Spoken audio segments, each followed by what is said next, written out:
Leo, silipin natin ang inyong mga nakaraang buwan o linggo.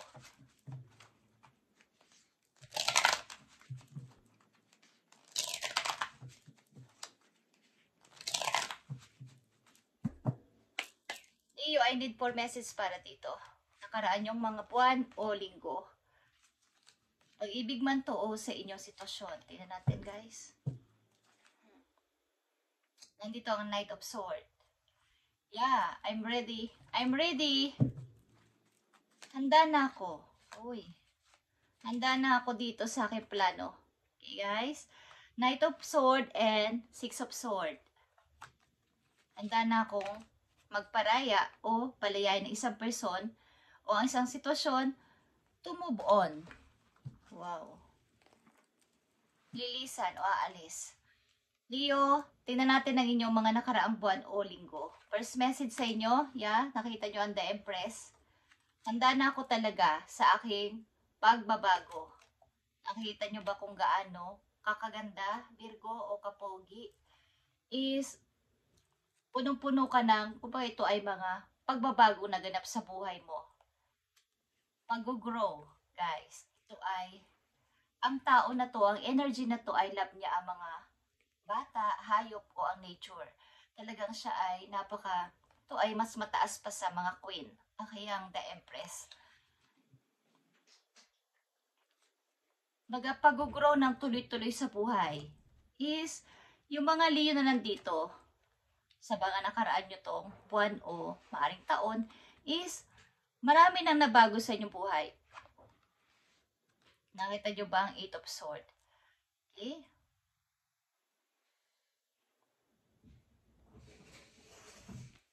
Ito yung mga pinagdaanan ninyo, guys. Nakikita nyo kung gaano kayo dito na-stack up. Para itong tuyot na lupa, parang isla na walang mga tao sa paligid. Kumbaga, iniwanan kayo sa ganitong klase sitwasyon na napakahirap.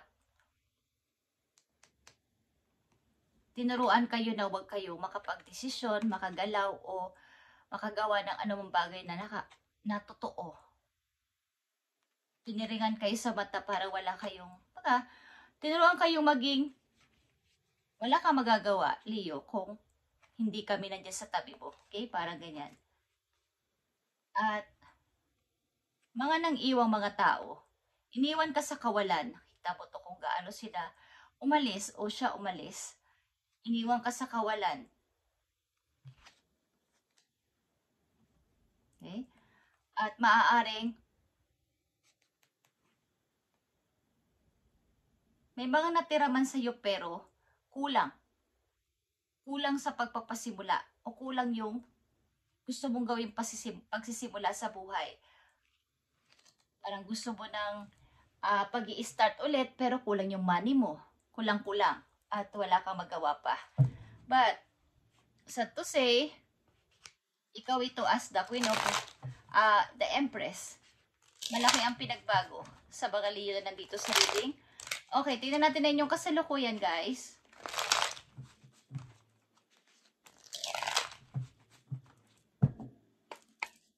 Kasalukuyan ng mga Leo.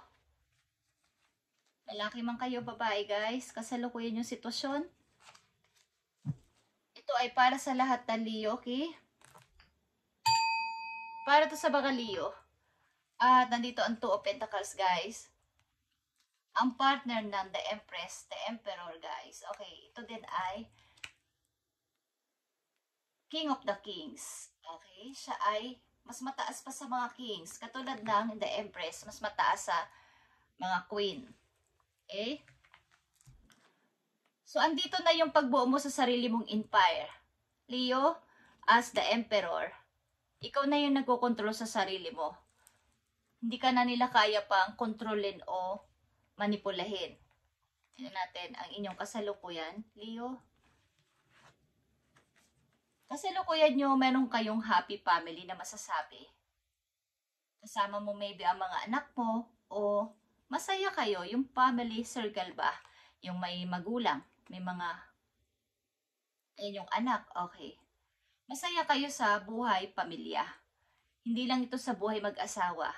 buhay pamilya na may kasabang magulang at malalapit na kamag-anak. Masaya kayo. Knight of Wands is here.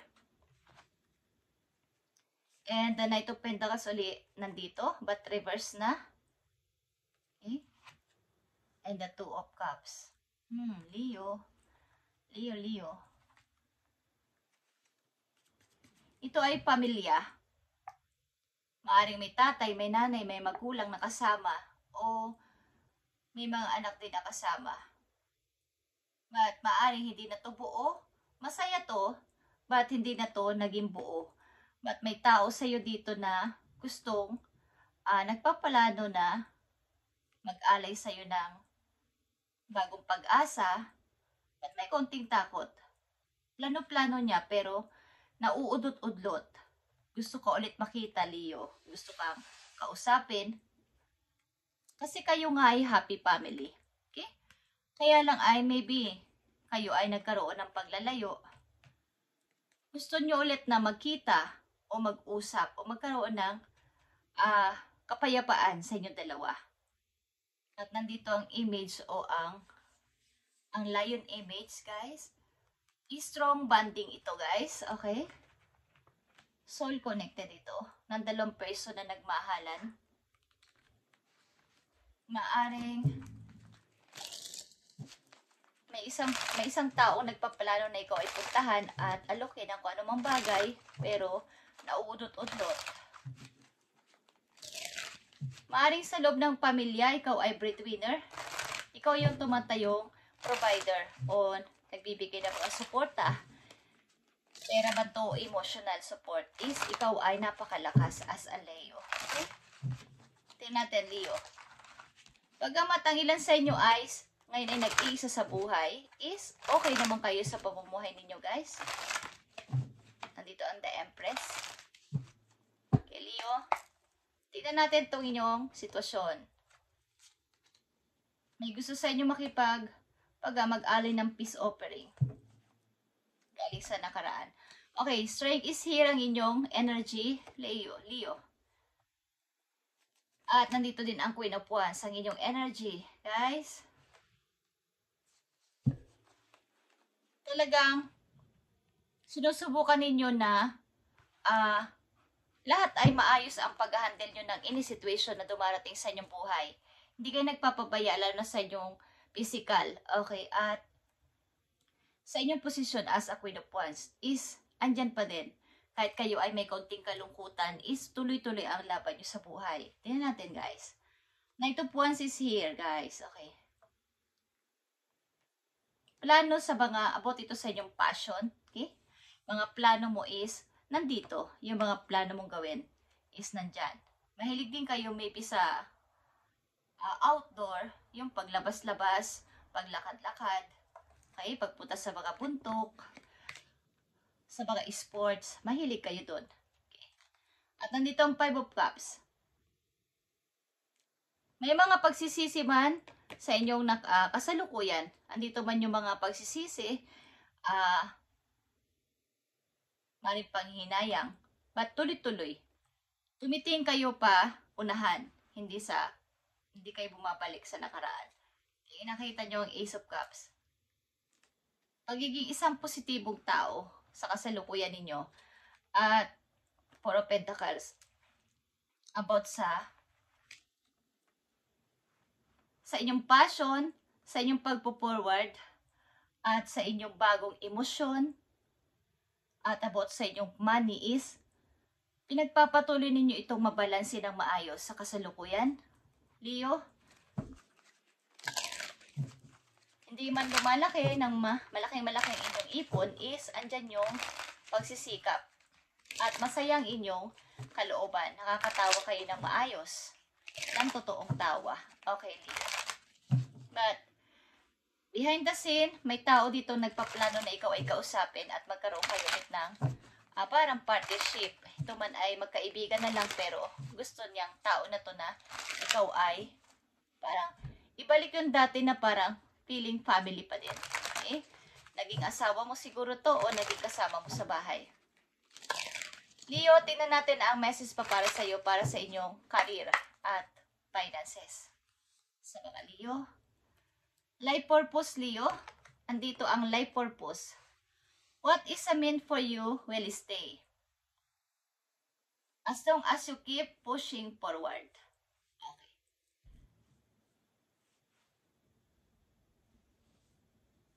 Iniisip mo minsan na doon ka na lang sa iyong sitwasyon sa ngayon, pero pinupush ka mag-forward ng kapalaran sapagkat ikaw ay may life purpose na sinasabi. May dapat pang gawin sa buhay.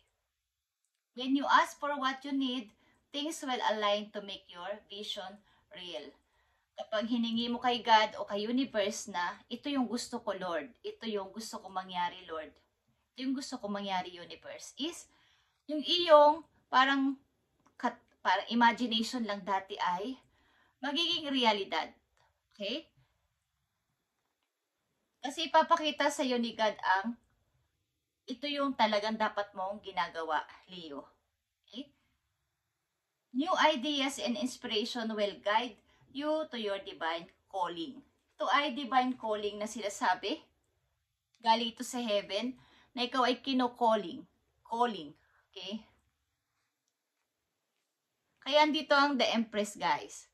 Pagamat kayo dito ay solo, sa inyong kasalukuyan, maybe, kahit umibig kayo ng umibig, palaging napupunta sa kasawian. Because mayroon ka pang dapat gawin sa mundo. Okay, Leo? Bigyan ka man ni God ng partner sa buhay, ito ay kanyang ibibigay sa iyo sa tamang timing. At hindi mo dapat hanapin. Kung wala ka pang partner sa ngayon at naghahanap ka, hindi mo ito dapat hanapin. Ito ay hingin mo kay God at ibibigay sa iyo to ng kumpleto. Kumbaga ay wala ka nang hahanapin pa na bakit kulang ganyan, bakit hindi naman siya ang gusto kong tao, hindi ito yung gusto kong karakter, hindi ito yung gusto kong...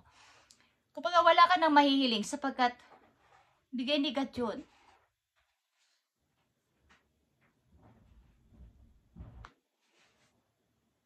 Sobrang masasatisfied ka.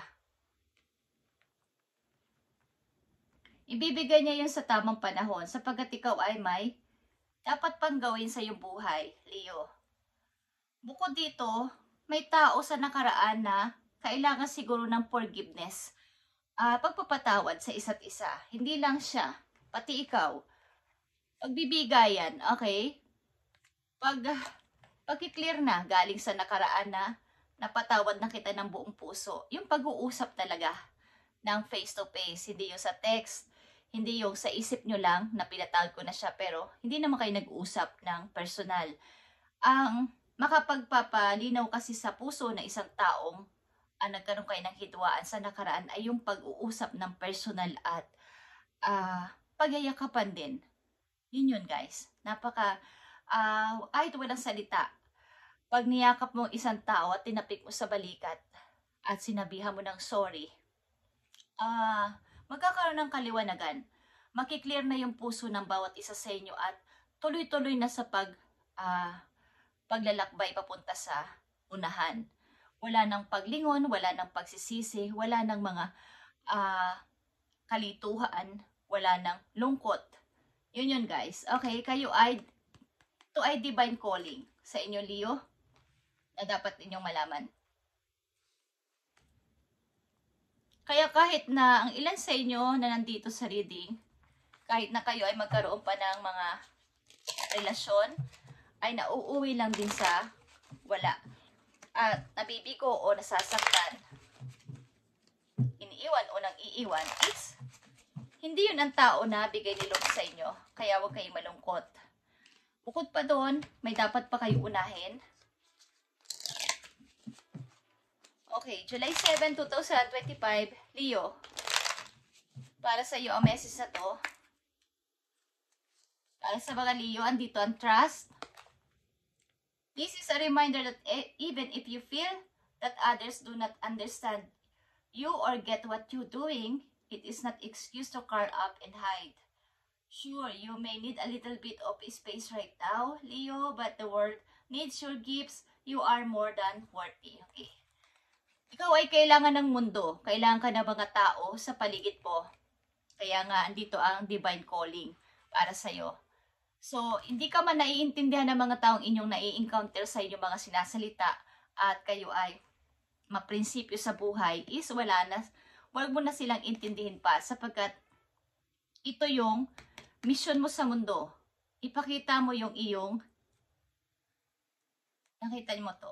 But the world needs your gift. May gift ka galing kay God na hindi mo pa siguro natutuklasan o hindi mo lang o ini-ignore mo lang. Okay. Kay Leo, tingnan pa natin ang message for you. Ang pag-ibig kasi, andyan lang yan guys. Kung after ng breakup, after ng mga sakit is hindi kayo nag-healing, and after nun, iibig ka ulit is hindi yun maganda. Kailangan may pag-healing muna. Pagkilala ulit sa sarili, pag-love ulit sa sarili, pagbabalik ulit sa sarili bago ulit umibig. At maaring bago yun mangyari is kailangan nyo ng palayain ang nakaraan ng lubos-lubos. At maaring sinasabi nyo man to sa inyong isipan, but kailangan dito ng personal at heart-to-heart conversation sa taong inyong nakasabaan ng loob at nagpapatawad ng personal. Okay. Darating ang panahon na to guys, na kayo makikita ng tao na to, may plano siya, kaya lang ay paulot-ulot, natatakot at nahihiya sa'yo. Okay? At marami kasi siyang ginawa sa'yo sa nakaraan na nagpatibay sa iyong kalooban sa kasalukuyan. Iniwan ka sa kawalan at parang sobra talaga. Masakit. Ito ay 8 of Swords. Okay. Tingnan natin ang message for you, Leo. Nakita nyo ang unknown territory? You are exactly where you need to be. Maaring kayo ipupunta sa lugar na wala kayong ka-idea, but ito yung lugar na ibinibigay at ibibigay sa iyo ni Lord. Alam mo dito ka nababagay at alam mo ito yung gusto mo. Ilan sa inyo ay mahilig sa nature o sa mga hayop at maaaring ito yung gusto mo sa buhay. Tahimik na kapaligiran at simple lang but masaya. Ito yung gusto mo. Okay? At tinatawag ka talaga ni God. Answering the call, guys. Answering the call. The time is now na. Leo, may reindeer dito. Okay.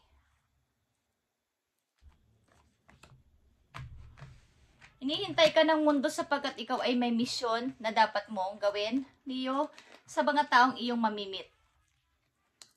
Hindi mo lang to alam sapagkat maybe ang ilan sa inyo dito ay nakapokus sa kung ano nangyari na hindi na dapat pang ungkatin pa. At kailangan dito ng forgiveness. Forgiveness. Hindi lang sa isip. Kailangan ay mag-usap ng face-to-face at nang masabi ang feelings ng isa't isa at magpatawaran ng 100% one. Okay, para talagang wala na yung hurt, wala na yung pagsisisi, yung guilt, at handa na sa humarap sa hamon ng buhay, sa kasalukuyan papunta sa future. Kung bubuo kayo ng pamilya sa kasalukuyan, is magiging maayos at smooth ito kung sa nakaraan ninyo na tao o nakasamaan ng loob na tao ay, lalo na't ito ay nakasama nyo pa sa buhay, sa bahay, ay ito ay strong na pagsasama dati. So, kailangan dito ng kaliwanagan at talagang pagpapatawad sa isa't isa. Thank you, Leo, and this is your reading ngayon July 7, 2025. At sana ay maramdaman nyo to, okay? Kayo ay tinatawag ni God. Leo, kayo ay ito ay life purpose, divine calling ito, guys, galing sa heaven na kayo ay kailangan ng mundo. Kayo ay may gift na hindi nyo pa naiintindihan o nalalaman na kayo ay maaring may mga gagawing mission sa ibang tao. At yan ay maiintindihan nyo sa mga darating na araw sa buhay ninyo. Okay? Kung palaging may humihingi sa inyo ng advice, kung palaging may kahit wala naman kayo sinasabi, lumalapit sila para mag-open sa inyo ng mga sama ng loob. This is isang paraan na kayo ay nakakatulong o ito yung gift ninyo. Okay, Leo? Thank you and God bless.